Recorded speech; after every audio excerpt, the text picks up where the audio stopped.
So this is going to be episode 11 in our weekly saga. Oh, there we go. Action. This is about 8 weeks in a row, isn't it? This is 8 for us, 8, too, yeah. I think we've got film on all of those, so yeah, becoming a weekly episode. So you're getting a head start then, Dan, to get SRT kits so we're picking from the up pitch. the SRT kits from the pitch, taking it back to the streamway pitch. So we thought that's the best use of time to give me a half-hour head start. Oh, we'll be chasing you down. Yeah. That's it. Yeah, if I'm not back, come and find me. I'm stuck at the bottom of Falky's Folly or something. Oh, don't. Just take care. I do find it amusing that definitely in my mind today is like an easy trip. Yes. Whereas obviously like back in September it would have been like, oh my god, you're that far into the cave. Yeah, Dan, bless him, he's got him beforehand. All the way to the North Pitch to to pick our SRT kits up. Bless him. I said I'd get him a beer. I think he just didn't want to faff around. He wanted to get on with it. That makes sense. He's in the zone. Yeah. Like I said, it's too easy. So fit, He that can take guy. them all out. He's just in a furry. Yeah, because I didn't really. Because last time I only had a furry. Am I going to die? I don't know, because I've been It's wearing not it. too bad at the moment, is it? I have. Quite a bit cold. Yeah, I have this under it, and I have another fleece, which I think is what I had when we were surveying. Yeah, before. I think you had a little map with you as well, right? Did I? Oh, I don't. It's have just the that. water's still cold, that was all. Yeah. But you'll be fine on the entrance. It's about when we're surveying. Yeah, I don't. Yeah, I don't have my. We came in tips. So we've got Elaine with us today. So she hasn't been in Redhouse since last season, I believe, because she's been training to do the Marathon de Sable, which she successfully completed 2 weeks ago now. I think she's been back. So she went in ahead of me. I thought she was doing quite well because I didn't catch up with her. And I've got a relatively light bag today and I was feeling quite strong. So I was like, oh, all that ultra marathon training has clearly helped.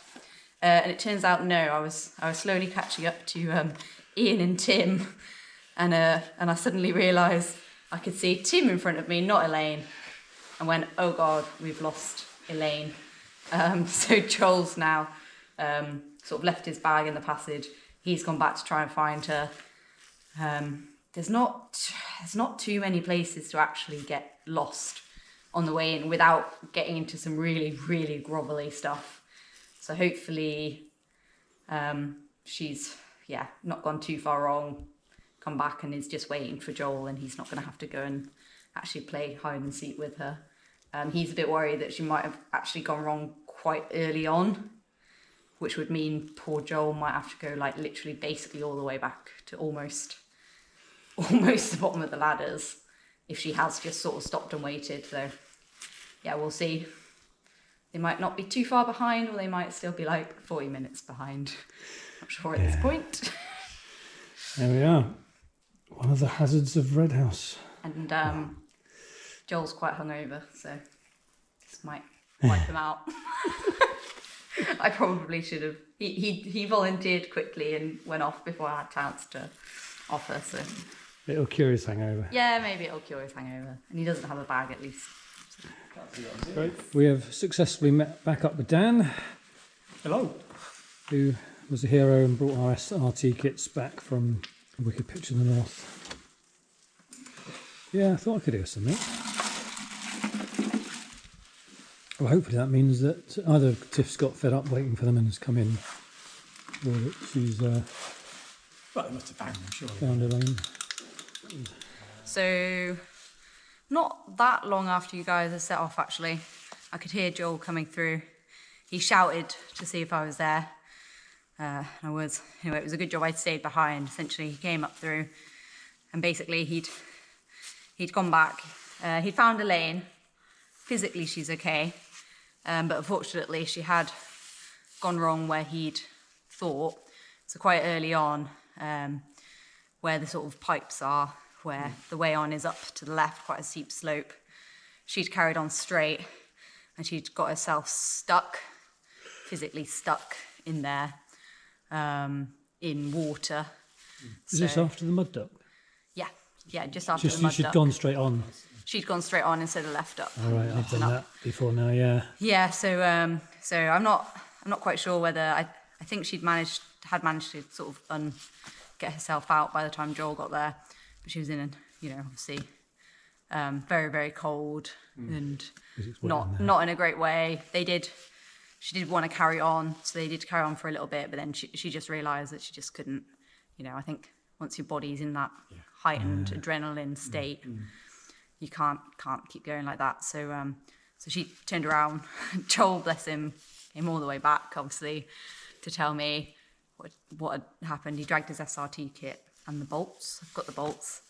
So yeah, we debated who was better to go out with her, because obviously we'd driven down together. But I think obviously Joel, having done a large chunk of the entrance series multiple times already, I think he was kind of quite happy to go out with her. So he's going to drive her back.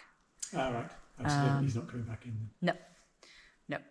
So just the four of us now. He said, carry on with dropping the pitch. He's fine to not be here for it. Okay, so Dan, top of the stream pitch. Right, let's see. Why hang? There's a relay at about 3 or 4 metres down there. Right. Ooh, opens out. Big and airy.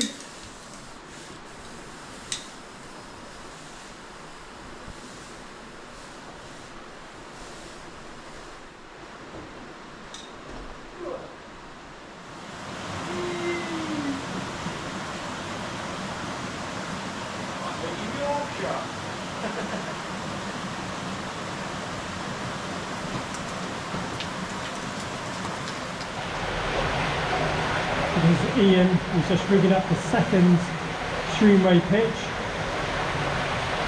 A bit tight at the top, as you can see.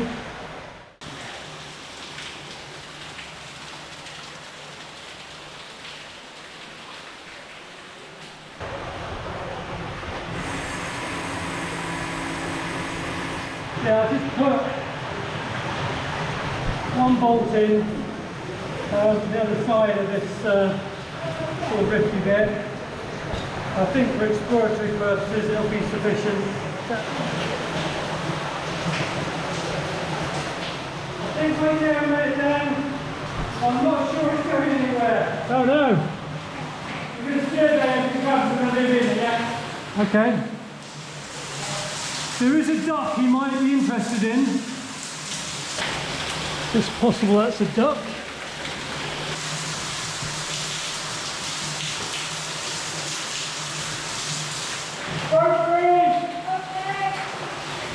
So basically, there is a duck down there. Right. But then it just comes along here, just sinking sand. Drafting? Yeah. Might just be for the waterfall at the side. Yeah. Bit of extreme surveying. What we really need is someone brave enough for that duck.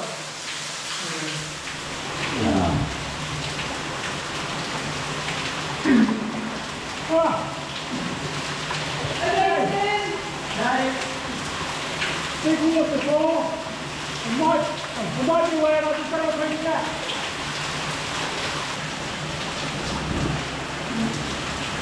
Oh, I've been back in the entrance. So, good news. If you're not fancy doing ducks, let's actually go on. We're back on the streamway. Oh, bloody hell. You're all going to do it. Oh, shit. I'm going to have to go back again. Back. All good. Okay. You really don't want to do this, do you? No.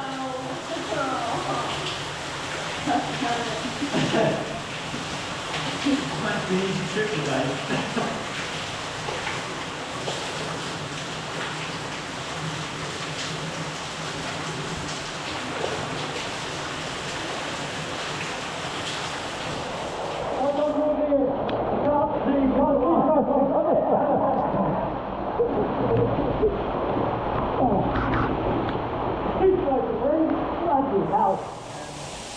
So yeah, we all went through, so that was really nice to get completely soaking wet head to toe just before you're about to do lots of slow surveying that Tim still insisted on. So yeah, we suffered for our art today, I would say. So we did a kind of survey as we go. It was really challenging conditions actually, because immediately as you came through the duck, you were into a waterfall and the passage sharply turned left. So trying to keep a disto out of the water and getting measurements was quite hard. I was having to literally shelter the disto with my body to try and keep the waterfall off it as I was trying to get shots. But yeah, it was quite hard, and that then made the disto a little bit difficult for the rest of it.